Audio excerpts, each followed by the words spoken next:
Another short video. This time it's part 2 of the NOFAN CR-95C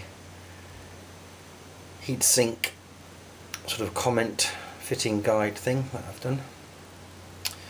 It's been fitted in the case now, and you can see it in all its glory there. It's quite a sizable fan. It fits in the case quite well. There's quite a distance free for the door to fit on to get a bit of airflow around it. So the heatsink isn't tall. I mean, it is tall, but it's not very tall. There were some heatsinks that were difficult to fit in cases. I think the Scythe did one, and that was tall rather than wide, and that was a bit of a nightmare to fit in a lot of cases. But this one's actually quite sort of stumpy, and there's a good inch, sort of 2 centimetres between the top of the heatsink and where the side panel is. Obviously the side panel's been removed.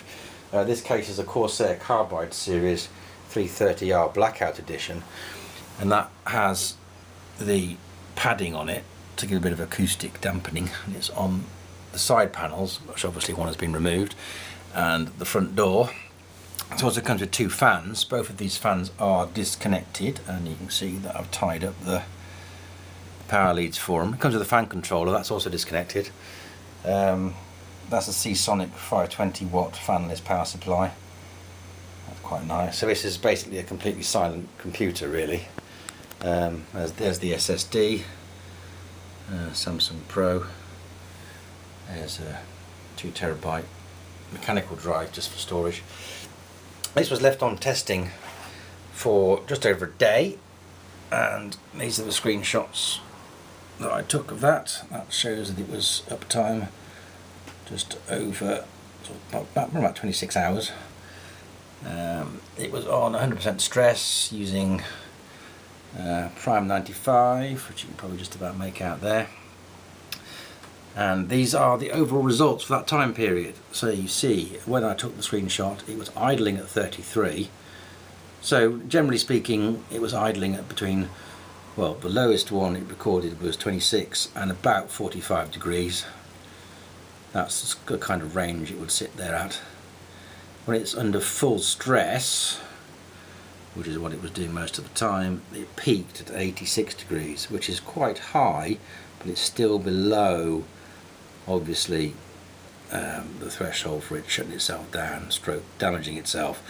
So it's actually quite a remarkable cooler. And notice that, well, what's important to mention here is that that was with the side panels on, not with this sort of open thing. This is just so that the video looks nice.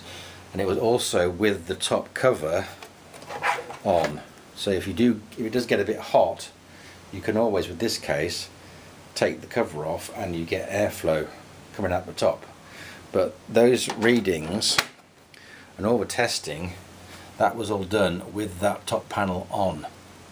So that's pretty much the maximum amount of stress that it's going to come under, and it was still below the thermal cutoff point by quite a large margin, and it was still behaving quite nicely and working properly. Obviously in the real world you're never going to have all 4 cores stressed in the same way that Prime 95 does. So this is actually a pretty good cooler for practical purposes. If you want to make a silent PC, then with a beefy processor, then this is the one to go for. But that's all very interesting. What I missed out in the first video, and why there's a part 2, is what happens to the PCI Express slot. And there it is. So obviously this is an i5, it's got built-in Intel 4600 graphics, so this particular machine isn't going to be doing anything particularly funky like playing games. So it's using the onboard graphics. That's great. What I'm going to do now is I'll just shut it down, and with this SSD it shuts down very quickly, and we'll have a little look at the that's off. We'll have a little look at the slot and see what fits. In keeping with the silent, the demo thing I've got is this which is an Asus GeForce 210. Not exactly the most powerful graphics card in the world. Nice big fan on it. Well, I mean, nice big heatsink, no fan. Keep getting them mixed up. This is the key. It's the back that you've got to watch out for. If the back circuit board has got things sticking up and they stick up in a certain place, then the graphics card will not fit because it will interfere and touch the heatsink. And this one, despite the fact that it's low profile, and it comes with a bracket so you can move the VGA connector on it, despite the fact that it's low profile, that screw there is in precisely the right place to interfere with the heatsink. So let's just have a little look. If I bring it in, I don't know if you can see that. If I bring it in, I mean the cover plate at the back's still on, so it's not going to fit precisely in. But it's in the right place to hit it. And there's a little bit of an overhang, so that if you have anything sticking up in the area where the bottom of the heatsink is, it will not fit. If I put a bit of cardboard in there, you can see that there is a little bit, technically you could fit the graphics card in, but you can't have anything sticking up in that area, and that's going to include the pins, the soldered pins from the circuit board as well, unless you stick a bit of paper on it or something, or cover it up and insulate it. What I'll do is I'll just pan out a little bit and I'll get a ruler and we'll see what distance that is.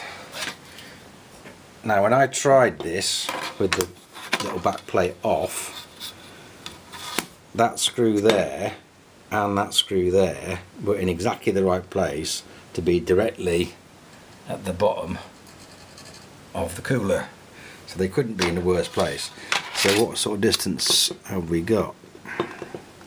Well, I'll just rest the ruler on there. It can be difficult to see because I'm not looking through the camera. Okay, it's a Sony Bloggy. It's round about the 12 centimetre mark, so 120 millimeters.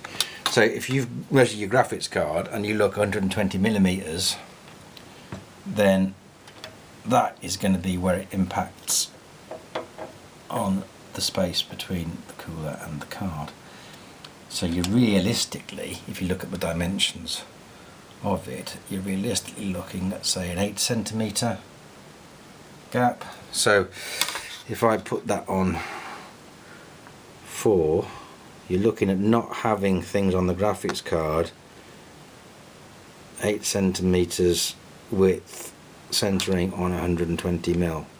So you're really going to be looking at something, if you've got anything sticking up between 8 centimetres and 16 centimetres, there's a good chance it's going to hit the cooler. Now, this particular graphics card has got circuit pins on it, and when they're put in roughly that place, they don't actually touch it. So it's only, it's about 2 millimeters really. So the cooler will be very, very close to the graphics card, but it won't touch it, even if you've got the soldered pins of the components. There may be, whatever that is, little chips. They should be fine.